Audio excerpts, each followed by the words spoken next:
అప్పుడు బైబిల్లో ఒక సమాధానం ఉంది. 9వ వచనం చూడండి. వారు రాజమాట విని బయలుదేరిపోవుచుండగా ఇదిగో తూర్పు దేశమున వారు చూచిన నక్షత్రము ఆ శిశువు ఉండిన చోటికి మీదుగా వచ్చి నిలుచు వరకు వారికి ముందుగా నడిచెను. చాలు. ఇప్పుడు రాజు చెప్పినటువంటిది బెత్లెహేములో పుడతాడు. ఇక ఆలోచనలో ఇక వాళ్ళకి దిక్కు తెలియదు. ఈ రాజు ఏం రాజు, ఎగ్జాక్ట్ లొకేషన్ అని చెప్పడంలే. కాబట్టి ఏం చేయాలి? బయటికి వస్తుండగానే తిరిగి నక్షత్రం కనపడింది. ఈ నక్షత్రం వారికి ఆలోచించింది, నేరుగా ఏ ఇంటి దగ్గరికి వెళ్ళాలనో, ఏ ఇంటి దగ్గర అయితే యేసు ప్రభు జన్మించాడో. యేసు ప్రభు సత్రంలో లేడండి, జ్ఞానులు వచ్చేటానికి ఇంటిలో ఉన్నాడు. సత్రంలో లేడు యేసు ప్రభు. యేసు ప్రభు జ్ఞానులు వచ్చే సమయానికి దాదాపు 1.5 సంవత్సరం 2 సంవత్సరాల వయసు ఉంటుందని అంటారు. ఎందుకంటే అందుకే హెరోదు రాజు అంటాడు, 3 సంవత్సరంలో పిల్లలందరినీ చంపండి. దేవుని బిడ్డలారా, హేరోదు చెప్పనటువంటిది దేవుడు ఒక ఆలోచన ఇచ్చాడు. ఏంటి ఆలోచన తెలుసా? ఈ నక్షత్రం నడిపించింది, ఎగ్జాక్ట్గా నడిపించింది. ఈరోజు దేవుడు మనకిచ్చేటువంటి 2వ సందేశం ఏంటి తెలుసా? నీ పనిలో కొన్ని ఆలోచనలు నీకు వస్తాయి. ఆలోచనలు సరైన దిశలో నేను నడిపించడం. అది ఒక బిజినెస్ కావచ్చు, ఒక చదువు కావచ్చు, ఒక కోర్సు సెలక్షన్ కావచ్చు, లేకపోతే ఒక ప్రాంతానికి వెళ్ళడం కావచ్చు, లేకపోతే ఒక వ్యక్తితో మనం మాట మంతి కలపడం కావచ్చు, ఒక వ్యక్తితో కలిసి పని చేయడం కావచ్చు. ఆల్ దీస్ థింగ్స్ మన జీవితాల్లో క్లారిటీ ఉండదు. ఏం చేయాలో మనకు అర్థం కాదు. కానీ ఎప్పుడైతే నువ్వు దేవుని వైపు చూస్తావో, దేవుని యొక్క సందేశం ఏంటి తెలుసా? ఎగ్జాక్ట్గా దేవుడు వారికి ఆలోచనించాడు. వారు ఉన్న ఇంటి మీదికి వచ్చున్నంత వరకు ఆ నక్షత్రం వారిని నడిపించింది. మళ్ళీ ఆ నక్షత్రం కనపడలేదండి. దేవుని యొక్క ఆలోచన ఏంటి తెలుసా? నువ్వు పనిచేసే స్థలంలో, నీ చదువులో, నీ ఉద్యోగంలో, నీ వ్యాపారంలో తప్పుడు ఆలోచనలతో ఎత్తిపోయే పరిస్థితులు వస్తాయి. కాబట్టి అవి రాకుండా ఉండాలి అంటే నీకు వ్యతిరేకంగా ఉండే ఆలోచనలు దేవుడు వ్యర్థము చేయాలని ఆశపడుతున్నాడు. హల్లెలూయా. ఒకటి ఫ్యామిలీకి వ్యతిరేకంగా ఉండే ఆలోచనలు, రెండవదిగా నీ చదువు, నీ ఉద్యోగం, నీ వ్యాపారానికి వ్యతిరేకంగా కొన్ని ఆలోచనలు సాతాను కలగజేస్తూ ఉంటాడు. మనుషుల్లో కానీ, అధికారుల్లో కానీ, లేకపోతే ప్రభుత్వాల్లో కానీ కలగజేస్తూ ఉంటాడు. అక్కడ దేవుడు ఆలోచనలు మనకు కావాలి, దేవుని యొక్క ఆలోచనలు మనకు కావాలి. అందుకే బైబిల్లో వ్రాయబడింది, ఆయన ఆలోచనకర్త. గర్విష్ఠుల యొక్క ఆలోచనలు దేవుడు వ్యర్థము చేస్తాడు.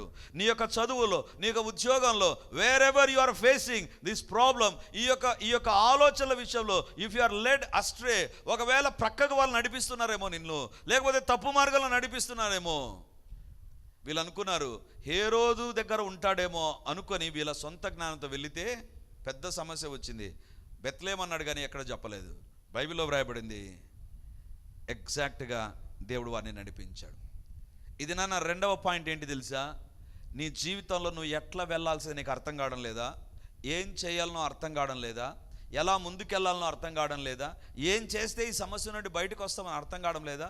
If you don't know your destiny, నీ గమ్యం ఏంటి, ఏం చేయాలి నేను అనేటువంటి ఒక కన్ఫ్యూజన్లో ఒకవేళ ఈ వాక్యం వింటూ ఉంటే నా దేవుడు నీతో మాట్లాడేటువంటి మాట, నేను గర్విష్ఠుల ఆలోచనలు వ్యర్థం చేసి నేను సరి అయిన మార్గంలో నడిపిస్తాను. హల్లెలూయా.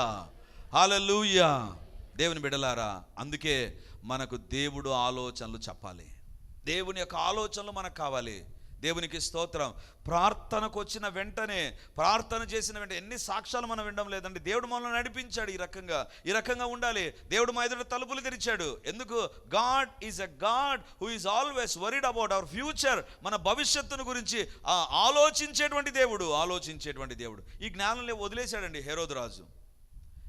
యేసు ప్రభే జన్మించిన స్థలంలోనికి నడిపించడానికి దేవుడు ఒక నక్షత్రాన్ని పెట్టాడు. ఈరోజు దేవుడు చెప్పే మాట, నీ గమ్యాన్ని నువ్వు చేరుకోవడానికి నీ కోసం కావాలంటే నక్షత్రాన్ని కూడా ప్రభు పుట్టిస్తాడు. హల్లెలూయా. నీకేం చేయాలని అర్థం కావడం లేదా? ఒకటి చేయి. ప్రభువా, నా జీవితంలో ఏం చేయాలో నాకు అర్థం కావడం లేదు. I'm at confusion lord. నా గమ్యం ఏంటి, ఏం సాధించబోతున్నా నేను, ఏం జరుగుతుంది నా జీవితంలో నాకు అర్థం కావడం లేదు ప్రభువా, నాకు సహాయం చేయి అని ప్రార్థన చేస్తే నా దేవుడు నీ కొరకు తగిన కార్యములను జరిగించునుగాక. ఈరోజు దేవుడు మనతో మాట్లాడుతుంటున్నాడు. మనకందరికీ తెలుసు, తప్పిపోయిన కుమారుడు భయంకరమైన పాపం చేసి పందుల పొట్టు దగ్గరకు వచ్చాడండి. అందరి యొక్క ఆలోచన ఏంటి తెలుసా? అరే, నువ్వు ఫిట్ ఫర్ పందుల పొట్టు, నువ్వు దేనికి పనికిరావు, పందుల పొట్టు తినడానికి పనికి వస్తావు. లాస్ట్ అతని ఆలోచన కూడా చెప్తున్నాను, నేను పందుల పొట్టుకే సరిపోతాను. పందుల పొట్టు కూడా లేదు. అప్పుడు బైబిల్లో వ్రాయబడింది, వానికి బుద్ధి వచ్చినప్పుడు దేవుడు ఒక ఆలోచన ఇచ్చాడు, తండ్రి ఇంటికి వెళ్ళాలి. ఈరోజు అదే దేవుడు నీకు ఒక ఆలోచన ఇచ్చునుగాక. నీ కన్ఫ్యూజన్లో నా దేవుడు ఒక ఆలోచన నీకు ఇచ్చునుగాక. నీ గందరగోళ పరిస్థితుల్లో దేవుడు నీ ఎదుట ఒక త్రోవను సరళం చేయునుగాక. నీ కుటుంబం, నీ బిజినెస్లో, నీ చదువుల్లో నా దేవుడు ఒక మార్గాన్ని నీ ఎదుట సుగమమైన మార్గముగా ఆయన తెరుచునుగాక. దేవుని బిడ్డలారా, వీళ్ళ ఆలోచనలు ఏంటి తెలుసా? పుస్తకాల ద్వారా ఏదో తెలుసుకోవాలనుకున్నారు, వాళ్ళ ఆలోచనలు ముందుకు పోవడంలా. అప్పుడు దేవుడు ఒక ఆలోచనే వారిని గమ్యం వైపు నడిపించింది. ఈరోజు ఏం చేయాలని నీకు పాల్పోవడం లేదా? అలాగైతే he came to save you from that situation. ఆ పరిస్థితి నుండి నిన్ను రక్షించడానికి నీ దగ్గరికి ప్రభు వచ్చాడు. నీ దగ్గరికి ప్రభు వచ్చాడు. దేవుని బిడ్డలారా, ప్రభుత్వ ఉద్యోగికి కుమార్తె ఫీజు కట్టడానికి డబ్బు లేకపోయినప్పుడు ఏం చేశాడు? ఏం చేయాలని అర్థం కాలేదు. ప్రభుత్వ ఉద్యోగి, ఉన్నతమైన ఉద్యోగం, కానీ డబ్బు లేదు. 30,000 కట్టడానికి డబ్బు లేనప్పుడు దేవుని దగ్గర ప్రార్థన చేస్తే, ఉదయకాల ప్రార్థనలో ఆయన జాయిన్ అయ్యి ప్రార్థన చేస్తే దేవుడు చేసిన సహాయం ఏంటి తెలుసా? తన ప్రక్కన ఉండే వ్యక్తి ఎందుకో అడగాలనిపించింది, బ్రదర్ నాకేమైనా డబ్బు సాయం, ఎంత కావాలా? 30,000, 50,000 తెచ్చి ఇచ్చాడంట. ఇదేంటండి 30,000 అడిగితే ఎంత ఇవ్వాలి? మామూలుగా 30,000 మళ్ళీ మనం డిస్కౌంట్ తీసుకొని మనమే డిస్కౌంట్ తీసుకొని 10,000 ఇస్తాం, వస్తుందో రాదో అని 50,000 ఇచ్చాడంటండి. నీ దేవుని దగ్గర ప్రార్థన చేస్తే నీ దేవుడు నీకు ఆలోచన చెప్పి నడిపించునుగాక. Amen, amen. 3వ భాగాన్ని చూపించి నేను ముగిస్తాను. మత్తయి సువార్త 2వ అధ్యాయం 13వ వచనం. వారు వెళ్ళిన తరువాత ఇదిగో ప్రభువు దూత స్వప్నమందు యోసేపునకు ప్రత్యక్షమై, హేరోదు ఆ శిశువును సంహరింపవలెనని ఆయనను వెదకబోవుచున్నాడు గనుక నీవు లేచి ఆ శిశువును ఆయన తల్లిని వెంట పెట్టుకొని ఐగుప్తునకు పారిపోయి నేను నీతో తెలియజెప్పు వరకు అక్కడనే ఉండుమని అతనితో చెప్పెను. చాలు. హేరోదు ఒక ఆలోచన ఉంది, చంపాలి. 3 సంవత్సరాల లోపు ఉండే వాళ్ళని చంపాలని ఆలోచన ఉంది. ఆలోచనలు దేవుడు చూచాడండి. దేవుని దూత కలలో యోసేపుతో అంటున్నాడు, హేరోదు ఇలా చంపబోతున్నాడు, ఆలోచన కలిగి ఉన్నాడు, ఈ స్కెచ్ చేసుకున్నాడు, ఈ ప్లాన్ ఎగ్జిక్యూట్ చేయాలన్నాడు. యోసేపు, నీ బిడ్డను, భార్యను తీసుకొని ఐగుప్తునకు వెళ్ళిపో. దేవుని బిడ్డలారా, దేవుడి యొక్క ఆలోచన ఏ రకంగా ఉంటుందంటే, ఇతరులు ఏం చేయబోతున్నారో దేవుడు చూచి యోసేపు కలలో చెబితే కలలో దేవుడు చెప్పిన మాటకు లోబడ్డాడండి. ఈరోజు ఉదయాన్నే కూడా వాగ్దాన సందేశంలో అదే నేను చెప్పాను, యెహోవాను ఆశ్రయించువారు సమస్తమును గ్రహించుదురు. ఈ నెల నుంచి దేవుడు మన జీవితాల్లో నెరవేర్చాలనుకున్న వాగ్దానం, సమస్తమును గ్రహించుదురు అంటే నీ జీవితాల్లో కలలుగా చూడ. నువ్వు దేవుడు నాతో ఏదో సందేశం ఇస్తుంటున్నాడు, దేవుడు నాతో ఏదో మాట్లాడబోతున్నాడు, ఏదో నా జీవితంలో ముందుగానే దేవుడు చూచి నా జీవితాన్ని గురించి దేవుడు హెచ్చరిక చేస్తుంటున్నాడు అనేటువంటి అలామింగ్ డ్రీమ్స్గా నువ్వు గమనించాలి. ఇక్కడ హేరోదు కళ్ళనే కదా, ఇట్టడి కళలు చాలా వస్తాయిలే అనుకోలేదు. దేవుని బిడ్డ జీవితంలో రాత్రి పడుకోకముందు చెత్త వాటిని చూసి పడుకున్నామంటే చెత్త కళలే వస్తాయి, పనికిమాలిన కళలే వస్తాయి, భయపెట్టే కళలు వస్తాయి, ఇలాంటి కళలన్నీ వస్తాయి. చిన్నపిల్లలు కూడా మీరు చూసేవి మర్యాదగా మట్టసంగా మర్యాదగా చూస్తే, యానిమేషన్లు ఇవి చూస్తే వచ్చే కళలు ఏంటి తెలుసా? మమ్మీ అని రాత్రి లేచి కూర్చుంటారు. అలా కాకుండా ఉండాలంటే దేవుని విషయాల పట్ల జాగ్రత్తగా ఉండండి. ఈ రోజు నుంచి సండే స్కూల్ పిల్లలు వాళ్ళ మమ్మీ దగ్గర డాడీ దగ్గర నాకు భయం వేస్తుందంటే ఒకటి ఏంటో తెలుసా? మీరు పనికిమాలినవి సెల్లో చూశారని. మీరు భయపడుతున్నారు అంటే ఏదో చూశారు మీరు కదా. పిల్లలు రాత్రిలో నిద్రలో తల్లిదండ్రులు చూస్తుంటారు, రే చంపురా వెయ్యిరా వాన్ని అంటారు. ఎందుకు? అలాంటి పనికిమాలినవి చూసి ఉంటారు. దేవుని బిడ్డలారా, జాగ్రత్త. మనం చూచేవి మన పైన చాలా ప్రభావాన్ని చూపుతాయి. ఇక్కడ బైబిల్లో వ్రాయబడింది, యోసేపు నిద్రపోతూ ఉంటే దేవుడు యోసేపుతో మాట్లాడుతున్నాడు కలలో. యోసేపు, హేరోదు చంపాలనుకుంటున్నాడు, వెళ్ళిపో, ఐగుప్తుకు వెళ్ళిపో. దేవుడు ఆలోచన ఏం చెప్పాడండి? ఐగుప్తుకు వెళ్ళిపో. ఈరోజు ఇక్కడికి రాకముందు గూగుల్ ఓపెన్ చేసి బెత్లెహేములో నుంచి ఈజిప్టుకు ఐగుప్తు ఎంత దూరం అని చూస్తే 630 కిలోమీటర్లు. ఎంత? 630 కిలోమీటర్లు. అంటే ఇక్కడి నుంచి హైదరాబాద్ కంటే చాలా దూరం. అంత దూరాన్ని భార్యాభర్తలు చిన్న బిడ్డను పెట్టుకొని ప్రయాణం చేయాలి. ఆ దినాల బస్సులు ఉన్నాయా? లేవు. ఆ దినాల రైళ్ళు ఉన్నాయా? బస్సులు లేనప్పుడు రైలు ఏముంటుంది? ఇంకా రైలు కూడా లేదు. ఎట్లా పోవాలి? 630 కిలోమీటర్లు. ఏమన్నా ఎవరిదైనా కారుకు బాడికి తీసుకొని, ఆటో బాడికి తీసుకొని, జీవన ఆటో బాడికి తీసుకొని పోదామా అంటే లేదు, అది కూడా లేదు. ఏం చేయాలి ఇప్పుడు? 630 కిలోమీటర్ ఎట్లా పోవాలా? 630 కిలోమీటర్లు ప్రయాణం చేసి ఐగుప్తులోకి పోతే, అయ్యా మేము ఉండడానికి ఇల్లు కావాలంటే అడ్వాన్స్ ఇమ్మంటారు. ఎక్కడుంది డబ్బు? కొత్త ప్రాంతానికి ఇంట్లో ఉండే సామాన్లను వేసుకొని పోతే ఎట్లుంటుంది? దరిద్రంగా ఉంటుంది కదా. ఎందుకంటే ప్రయాణ సౌకర్యాలు లేవు. అక్కడే వెళ్ళి కొనుక్కోవాలి కావాల్సినవి. కొనుక్కోవాలంటే డబ్బు లేదు. ఇదేనా సమస్య? దేవుడు ఏం చేశాడు తెలుసా? హేరోదుకి ఆలోచన వస్తూ ఉండగా దేవుడు ముందుగానే చూశాడు. జ్ఞానులు ఏం చేశారు తెలుసా? బంగారము, సాంబ్రాణి, బోలాని తీసుకొని వచ్చారు. చాలా సందేశాలు ఏమని వింటాం తెలుసా? బంగారం అంటే యేసుప్రభు రాజని, బోలం అంటే యేసుప్రభు ఆయన భూస్థాపన కొరకు ఏవేవో చెప్తారు. దేవుని బిడ్డలారా, ఒకవేళ అదే కరెక్ట్ అయితే ఒకవేళ అప్లికేషన్ ఇవ్వచ్చు. హేరోద్ దగ్గర కూడా పోయారు కదా వీళ్ళు. ఈ జ్ఞానులు హేరోద్ దగ్గరికి పోయారు కదా. హేరోద్ దగ్గర బంగారం, సాంబ్రాణి, బోలాన్ని ఇచ్చారా? ఇవ్వాలా? మరి యేసుప్రభు దగ్గర ఎందుకు ఇచ్చారు? మీరు అనొచ్చు, బ్రదర్ వాళ్ళు చాలా పిసినారోళ్ళు బ్రదర్, అందుకే వాళ్ళు ఇవ్వలేదు. పిసినారు కాదు. పిసినారు వాళ్ళు బంగారం ఇస్తారండి? చెప్పండి. చదింపులు చదివడమే గొప్ప. బంగారం అంటే క్యాలిక్యులేట్ చేసి, అమ్మ ఇంత తులం ఉంది బంగారం ఏడైవాలా? అది కూడా ఎవరో ముక్కు ముఖం తెలియని ఆ చిన్న బాలునికి యూదులకు రాజని నమ్మి ఇవ్వాలా? దేవుని బిడ్డలారా, యేసు ప్రభు పుట్టిన కాలం ఎలాంటిది తెలుసా? ఎందుకు క్రిస్మస్ను ప్రపంచమంతా సెలబ్రేట్ చేసుకోవాలి తెలుసా? ఇక్కడ ఒక సందేశం ఉంది. నీవు ఐగుప్తుకు వెళ్ళాలని ముందుగానే దేవుడు చూచి జ్ఞానులను ప్రేరేపించాడు. హేరోదు దగ్గర బంగారం ఇవ్వలే, యేసుప్రభు దగ్గరకు వస్తున్న బంగారం ఇచ్చారు.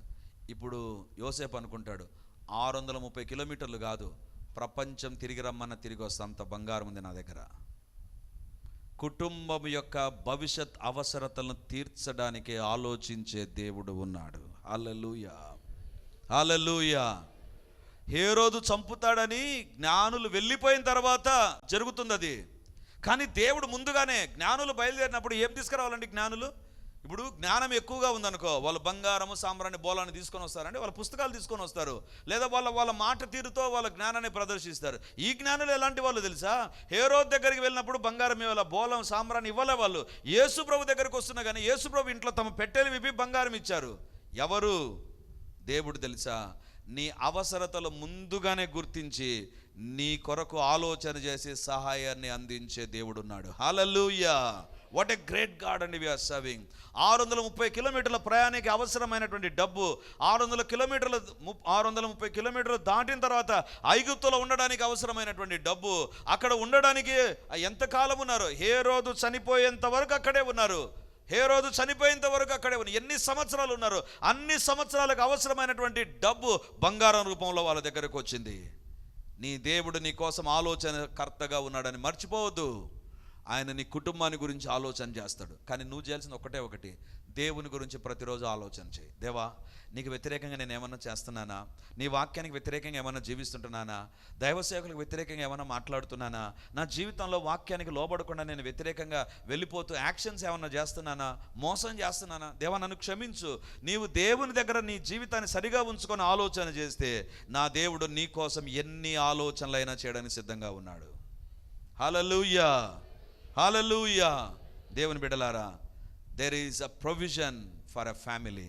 కుటుంబ అవసరతల కోసం ఆలోచించే దేవుడు ఉన్నాడు. ఆయన. దేవుని బిడ్డలారా, వీళ్ళ సమస్య ఏంటి తెలుసా? మామూలు సమస్య కాదు. హేరోదు చంపితే ఏం ఒక ఏరియాలోని చంపుతాడండి. బైబిల్లో రామాలో కేకలు వినపడ్డాయి. ఎందుకు తెలుసా? వాళ్ళకు దేవుని యొక్క నడిపింపులే, దేవుని యొక్క ఆలోచనలకు దూరంగా ఉంటున్నారు ఆ ప్రజలు, అందుకే చంపబడ్డారు. కానీ ఈ యొక్క యోసేపు, మరియలు ఎందుకు దేవుని బిడ్డలుగా వాళ్ళు సక్సెస్ఫుల్గా ముందుకెళ్ళారంటే వాళ్ళ జీవితంలో ఆలోచనకర్త ఉన్నాడు. ఆలోచనకర్త పసిబాలుడుగా ఉన్నాడు. నీ జీవితంలో దేవుడు ఆలోచన చెప్తున్నాడా? ప్రతి దానికి వాళ్ళ దగ్గరికి వీళ్ళ దగ్గరికి తిరగకుండా దేవుని దగ్గర మొట్టమొదటిగా ప్రార్థన చేయి. కుటుంబ ప్రార్థనలు కలిగి ఉండాలి. మనం ఎప్పుడైతే ప్రార్థన చేస్తామో అద్భుతమైన ఆలోచనలతో దేవుడు మనల్ని నడిపిస్తాడు. వీళ్ళకు ఐగుప్తుకు వెళ్ళాలనేటువంటి తెలియదు. ఇంతకుముందు ఒకసారి నేను చెప్తూ ఈ మాట అన్నాను, మొట్టమొదటిగా కొత్త నిబంధనలో విదేశీయానం చేసింది ఎవరు తెలుసా? మరియా యోసేపులు. బాన్ వాయేజ్. వేరే దేశం, ఐగుప్తు దేశానికి, అంటే బెత్లెహేం నుంచి నజరేతులోంచి ఐగుప్తు దేశానికి వెళ్ళిపోయారు. 630 కిలోమీటర్లు ప్రయాణం చేసి వేరే దేశానికి వెళ్ళిపోయారు. ఎవరు తెలుసా? నీ దేవుడు నీ దగ్గర ఉంటే ఎంత దూరమైన ప్రయాణం చేయడానికి సమస్తమును సమకూర్చగలడు. హల్లెలూయా, హల్లెలూయా. ఇది నాన్న ఎవరున్నారు నాకు? ఎవరు తీరుస్తారు? ఓ పెద్ద సమస్య, హేరోదే మాకు వ్యతిరేకంగా ఉన్నాడే, హేరోదు నుంచి ఎట్లా తప్పించుకోగలం? దేవుని బిడ్డలారా, ఇందాక నేను చెప్తూ ఉంటే బస్సులు లేవు, ఆటోలు లేవు, సైకిళ్ళు లేవు, ఏమి లేదు. ఎట్లా పోతారంటే ఎవరో పిల్లోడు అంటారు నడుచుకుంటూ పోతాడని. నడుచుకుంటూ అదే అనుకుందాం, నడుచుకుంటూ పోతుంటే దొరకరండి? మరియా యోసేపులు దొరకరా? 3 సంవత్సరాల పిల్లవాడైన యేసుప్రభు దొరకడా? దొరుకుతారు. ఎట్లా దొరకలేదు? వీళ్ళని కాపాడిన దేవుడు కూడా ఉన్నాడు. హల్లెలూయా. పోషించిన దేవుడే కాదు, కాపాడి రాత్రి ఏం పరిగెత్తారండి? ఆమె ఈ మధ్యనే డెలివరీ అయింది, ఎట్లా ప్రయాణం చేయగలదు? దేవుడే కాపాడాడు. ఈరోజు దేవుడు మనతో మాట్లాడుతుంటున్నాడు. గర్విష్ఠుల హృదయ ఆలోచనలను ఆయన వ్యర్థము చేస్తాడు. నీకు వ్యతిరేకంగా ఎంతమంది ఆలోచన చేసినా నీతో దేవుడు ఉంటే చాలు, నీ విజయోత్సవంతో నడిపించబడగలవు. హల్లెలూయా. 2024 ఈ రోజు వరకు ఈ పరిచర్య ఉందంటే దీని వెనక ఈ దేవుడే ఉన్నాడు. ఎన్ని ఆలోచనలు వ్యతిరేకంగా వచ్చాయో, ఎంతమంది ఈ పరిచర్యకు వ్యతిరేకంగా ప్లాన్ చేశారు, ఎంతమంది ఎన్ని పనులు చేసినా దేవుడి పరిచర్యను దీవించడానికి కారణం ఒకటి. నేను దేవుని దగ్గర ఒకటి ప్రార్థన, ప్రభా, I am a waste fellow Lord. నాకేం తెలియదు ప్రభా, తెలిసే లోపల ఎంతో డ్యామేజ్ జరిగిపోతుంది. But you be our helper. మీరే మా సహాయకుడుగా ఉండండి, మా ఆలోచనకర్తగా ఉండండి, నడిపించండి ప్రభా. దేవుడు నడిపిస్తాడు. దేవుని యొక్క అద్భుతమైన ఆలోచనలతో మనం నడిపించబడగలం. క్రిస్మస్ అనేటువంటిది ఏంటి తెలుసా? రక్షకుడు నీ కొరకు జన్మించాడు. దేనికోసం? నీకు వ్యతిరేకంగా చేయబడిన ఆలోచనలు వ్యర్థం చేయడానికి. నెంబర్ 1 కుటుంబ పరంగా. నెంబర్ 2 నీ ఉద్యోగ వ్యాపారాల్లో, నీ యొక్క చదువులో నీకు వ్యతిరేకంగా చేయబడిన ఆలోచనలు వ్యర్థం చేయడానికి. మూడవదిగా నీ కుటుంబ అవసరతల విషయమై ఆలోచన చేసే దేవుడు ఉన్నాడు. నీ కుటుంబము నష్టాన్ని తీసుకురావాలని, మరణాన్ని తీసుకురావాలని సాతాను ఎదురు చూస్తూ ఉంటే దేవుడు అంటున్నాడు, నో, యోసేపు కళ్ళ ద్వారా మాట్లాడుతూ దేవుడు నడిపిస్తున్నాడు. 630 కిలోమీటర్లు భార్యాభర్తలు ఇద్దరు చిన్న బిడ్డను పెట్టుకొని వెళ్ళిపోగలిగారు. ఎందుకు తెలుసా? దేవుడు వారికి ముందుగానే బంగారాన్ని సిద్ధపరిచాడు. అదే దేవుడు ఇది మనతో మాట్లాడుతున్నాడు. దేవుని వైపు చూద్దామా? దేవా, నా జీవితంలో నీవే ఆలోచనకర్తగా ఉండి నడిపించు ప్రభా. I need your guidance lord. నాకు సహాయం చేయి అని ప్రభు దగ్గర ప్రార్థన చేద్దామా?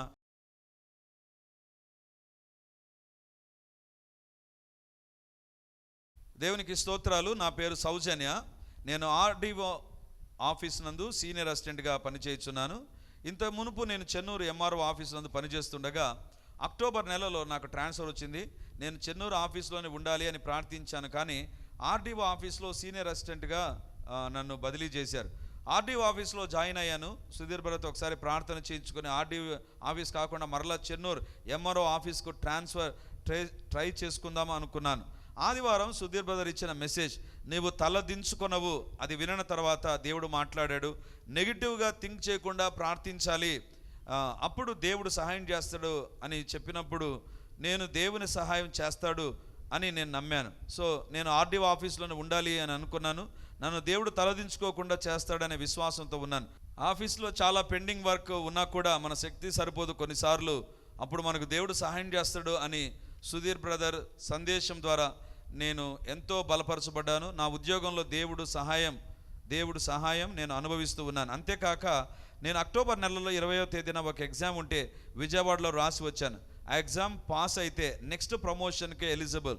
నేను ఆల్రెడీ ఆ ఎగ్జామ్ 2 సార్లు రాశాను, కానీ పాస్ అవ్వలేదు. ఈసారి ఖచ్చితంగా పాస్ అవ్వాలని ప్రార్థించాను. విశ్వాసంతో సాక్ష్యం చెప్తాను అనుకున్నాను. లాస్ట్ ఫ్రైడే ఎగ్జామ్స్ రిజల్ట్స్ వచ్చాయి. నేను ఎగ్జామ్లో పాస్ అయ్యాను. దేవాది దేవునికే కృతజ్ఞతాస్తుతులు చెల్లిస్తున్నాను. నేను చెన్నూరు ఎంఆర్ఓ ఆఫీస్లో పని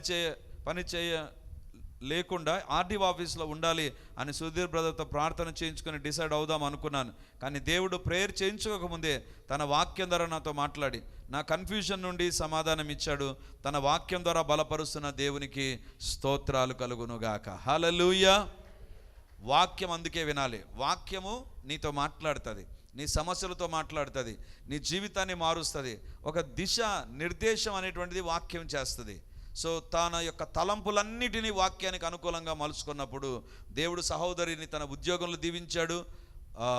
డిపార్ట్మెంటల్ టెస్ట్లో దేవుడు విజయాన్ని అనుగ్రహించాడు. అన్య కుటుంబం నుంచి వచ్చారండి వీళ్ళు పుట్టుకతో క్రైస్తవులు కాదు. వీళ్ళు ఉండేటువంటిది ఇప్పటికీ అన్య సాంప్రదాయాల మధ్య ఉంటున్నారు. కానీ ప్రభువు నమ్మి దేవుని యొక్క ఆశీర్వాదాలు పొందుతున్న సౌజన్యాన్ని బట్టి దేవునికి నేను వందనాలు చెల్లిస్తున్నాను.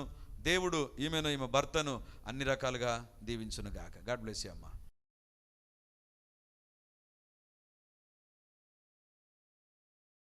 సహోదరి పేరు భారతి అనే అమ్మాయి. హోమియోపతి ఇక్కడ చేరినప్పుడు డబ్బు లేక నీళ్లతో బతికినటువంటి అమ్మాయి ఈరోజు పీజీ కంప్లీట్ చేసుకునే కృపను దేవుడు అనుగ్రహించాడు. ఈ సహోదరి సో ఈ సహోదరి జీవితంలో దేవుడు జరిగించిన మరొక కార్యాన్ని, ఒకసారి నాకు అనుకోకుండా ఆరోగ్యం సరిగా లేకుండా నేను బాధపడ్డాను. అప్పుడు నేను ఆదివారం చర్చికి కూడా రాలేక ఇంట్లోనే లైవ్లో ప్రేయర్ మీటింగ్లో పాల్గొన్నాను. ఆ రోజు చివరి ప్రార్థనలో దైవ సేవకులు సుధీర్ అంకుల్ ప్రార్థన చేస్తూ స్వస్థత గురించి ప్రార్థన చేశారు. ఆ సమయంలో నాకు ఒక చెయ్యి, అది కూడా అరచేతిలో గాయం ఉన్న కుడి చెయ్యి కనిపించింది. గాయం ఉన్న ఆ ఒక్క చెయ్యి తప్ప నాకు ఏమీ కనిపించలేదు. ప్రార్థన మీద ఫోకస్ చేసి నేను దర్శనం గురించి పెద్దగా పట్టించుకోలేదు. కానీ తర్వాత అబ్జర్వ్ చేస్తే నాకున్న అనారోగ్యం సంపూర్తిగా తొలగిపోయి నేను ఆరోగ్యవంతురాల్ని అయ్యాను. హల్లెలూయా. ఏంటంటే ఈమెకు ఒక అనారోగ్యం చేత బాధపడుతూ చర్చికి రాలేక రూమ్లో ఉంది. అప్పుడు లైవ్లో ఏకీభవించిందండి. ఇక్కడ ప్రార్థన చేస్తుంటే లైవ్లో ఏకీభవించింది. దేవుడు ఆమెకు సంపూర్ణమైనటువంటి ఆరోగ్యాన్ని ఇచ్చాడు. ఎలా ఇచ్చాడు తెలుసా? దేవుడు తన హస్తాన్ని, గాయపరచబడిన హస్తాన్ని తన పైన చాపి ఆ హస్తం తన పైకి రావడం చూసింది. ఆ హస్తం ఏంటో అనుకునింది. కానీ ప్రార్థన అయిపోయిన వెంటనే తనకున్న అనారోగ్యాన్ని ప్రభు తొలగించాడు. హల్లెలూయా, హల్లెలూయా. అదే దేవుడు ఈరోజు ఎంతమంది ఇక్కడ అనారోగ్యంతో వచ్చారో ఇప్పుడు ప్రార్థనలు ఏకీభవించండి. దేవుడు మీ జీవితాల్లో కార్యాలు జరిగిస్తారు. God bless you. సేవకుడైన సుధీర్ గారికి, దైవ సేవకురాలు రెజినాక్క గారికి నా హృదయపూర్వక వందనాలు. నా పేరు వి చెన్నయ్య. నేను ఈ సంఘానికి 2019 నుండి వస్తూ ఉన్నాను. ఆదివారం బైబిల్ పట్టుకుంటే మళ్ళీ ఆదివారం వచ్చేదాకా బైబిల్ తెరిచేవాడిని కాను.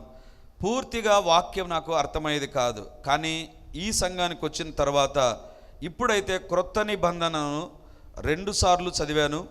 ఈ సంఘం వచ్చిన తర్వాత వాక్యానుసారమైనది గ్రహించి ప్రతిరోజు వాక్యం చదువుతూ వాక్యానుసారంగా జీవించే కృపను దేవుడు నాకు అనుగ్రహించాడు.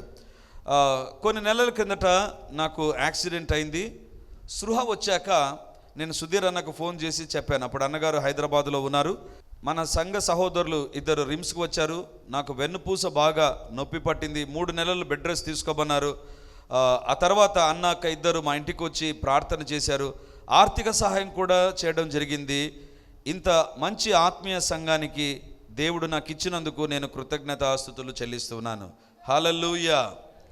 వాక్యము తెరిచి చదవడు. ఆదివారం తెరిస్తే మళ్ళీ ఆదివారమే.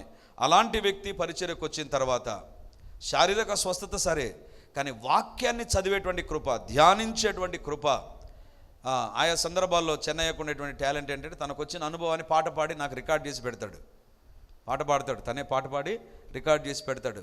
ఎందుకంటే అంతగా దేవునిలో లీనమైనటువంటి వ్యక్తిగా ఈరోజు మనం చూడగలుగుతున్నాం. దేవుడు భయంకరమైన యాక్సిడెంట్ నుంచి తప్పించాడు. వెన్నుపూస దెబ్బతిని తాను బెడ్ రెస్ట్లో ఉండాల్సిన పరిస్థితిలో మన సంఘం తన కోసం ప్రార్థన చేయడం, సహోదరుల సహవాసానికి సంబంధించిన సహోదరులందరూ వెళ్ళి ప్రార్థన చేయడం, సహోదరుని బలపరచడం.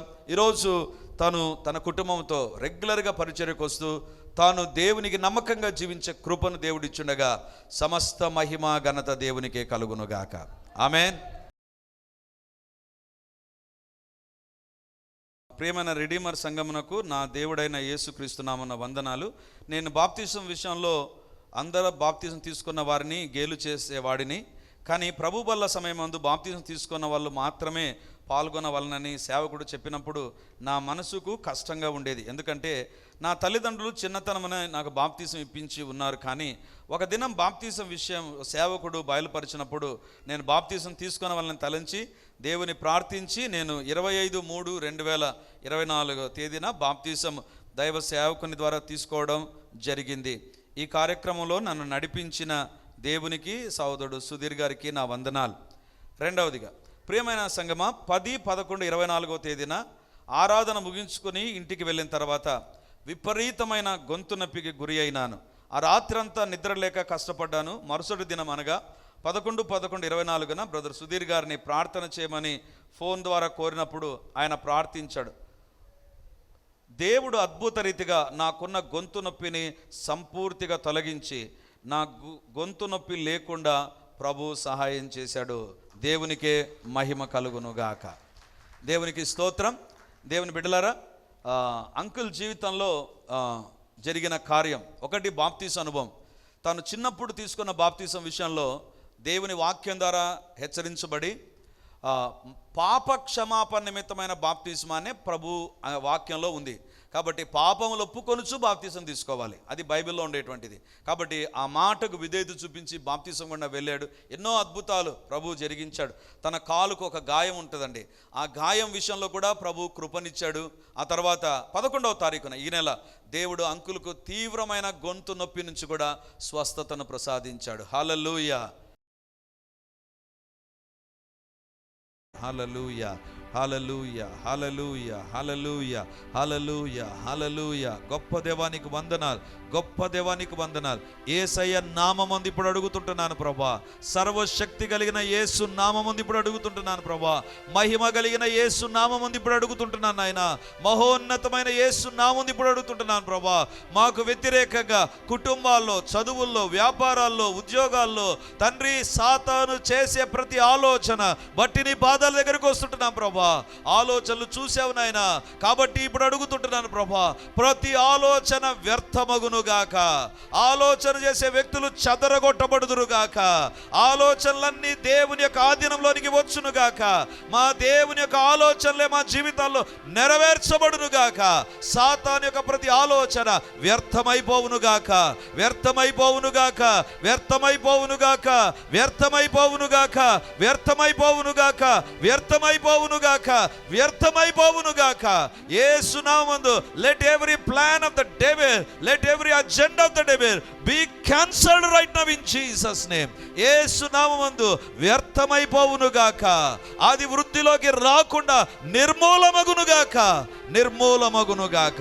దేవాని పాదాల దగ్గర చేరి అడుగుతుంటున్నా, భవిష్యత్తును గురించి మా కొరకు ఆలోచించి అడ్వాన్స్గా మాకు ఇచ్చే దేవుడు ఉండగా నీకు వందనాలు చెల్లిస్తుంటున్నాం ప్రభా.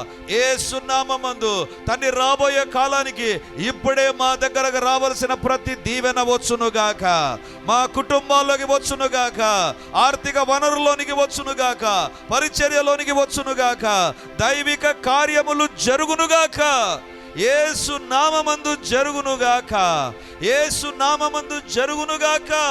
తండ్రి మీరే సహాయం చేయండి. హృదయ ఆలోచనల విషయమై గర్విష్ఠులను చెదరగొట్టే దేవా, ఇక నీ కార్యాలు ప్రారంభమగునుగాక, ఇక నీ కార్యాలు మా కుటుంబాల్లో, మా యొక్క ప్రతి ఏరియాలో ప్రారంభమగునుగాక. దేవా మీరే మమ్మల్ని దర్శించి దీవించి మహిమను పొందుమని యేసయ్య నామమునందు ప్రార్థించి అడిగి పొంది ఉంటున్నాము తండ్రి. Amen, amen. Praise the Lord. దేవుని మహాకృపను బట్టి గ్రాండ్ సెమీ క్రిస్మస్ కడపలో ఏర్పాటు చేయబోతున్నాం. డిసెంబర్ 8వ తారీఖు ఆదివారం సాయంకాలం రాజీవ్ మార్గ్లో ఉన్న రాజీవ్ పార్క్ ముందు ఈ యొక్క గ్రాండ్ క్రిస్మస్ ఏర్పాటు చేయబోతున్నాం. కాబట్టి కడపలోను చుట్టుపక్కల ప్రాంతాల్లో ఉన్నటువంటి ప్రతి ఒక్కరిని ప్రేమతో ఈ యొక్క గ్రాండ్ సెమీ క్రిస్మస్కు మేము ఆహ్వానిస్తుంటున్నాం. అద్భుతమైనటువంటి దేవుని యొక్క సందేశం, చిన్నపిల్లల యొక్క అభినయ గీతాలు, అంత మాత్రమే కాదు క్రిస్మస్ క్యారల్స్ అండ్ ప్రభువును మహా గొప్ప రీతిలో గణపరచబోయేటువంటి అనేకమైన అంశాలతో కూడినటువంటి ప్రోగ్రామ్గా ఈ యొక్క ప్రోగ్రాం ఉండబోతుంది. కాబట్టి మీరు మీ కుటుంబాలు తప్పకుండా హాజరై దేవుని యొక్క దీవెనలు మీరు పొందాలని ప్రభు నామందు కోరుతున్నాను. Praise the Lord. యేసుక్రీస్తు పరిశుద్ధ నామందు మీ ఒక్కొక్కరికి మా వందనాలు తెలియజేస్తుంటున్నాను. రిడీమర్ చర్చిలో ఇంతవరకు 2 ఆరాధనలు ప్రభు తన నామహిమార్థమై జరిగిస్తూ వచ్చారు. డిసెంబర్ 1 నుంచి 3వ ఆరాధన ప్రారంభించబోతున్నాం. అది ఉదయకాలం 8 నుంచి 9:30 వరకు ఉండబోతుంది. మొదటి ఆరాధన 8 గంటలకు ప్రారంభమవుతుంది. రెండవ ఆరాధన 10 గంటలకు ప్రారంభమవుతుంది. మూడవ ఆరాధన సాయంత్రం 7 గంటలకు ఉంటుంది. దేవుని బిడ్డలారా, ఎవరైనా ఉదయం ఆయా పనులు కలిగి రెండవ ఆరాధనలకు రాలేకపోతున్నారని భావించి ఈ యొక్క మొదటి ఆరాధన ప్రారంభిస్తున్నాం. సో ఈ యొక్క అవకాశాన్ని సద్వినియోగం చేసుకొని దేవుని యొక్క సన్నిధికి వచ్చి దైవ దీవెనలు మీరు పొందాలని కోరుతున్నాం. మొదటి 2 ఆరాధనలు మాత్రమే ప్రభు బల్ల ఉంటుంది. కాబట్టి సిద్ధపడి దేవుని సన్నిధికి రమ్మని మిమ్మల్ని కోరుతూ ఉన్నాను. ప్రతి ఆరాధనలో ప్రత్యేకమైనటువంటి సందేశం, ప్రతి ఆరాధనలో వచ్చిన ప్రతి ఒక్కరూ దేవుని యొక్క ఆత్మ ద్వారా తాకబడి దీవించబడి వర్ధిల్లున్నట్లుగా ప్రత్యేకమైన ప్రార్థనలు ఉండబోతున్నాయి. కాబట్టి రండి. మీరు ఏ ప్రాంతానికి సంబంధించిన వారైనా ఈ యొక్క పరిచర్యకు మిమ్మల్ని ప్రేమతో ఆహ్వానిస్తుంటున్నాం. మరి ముఖ్యంగా స్థానికంగా ఏ సంఘానికి వెళ్ళనటువంటి వారైతే తప్పకుండా రిడీమర్ చర్చ్కి వచ్చి దేవుని మీరు ఆరాధించాలని కోరుతున్నాం.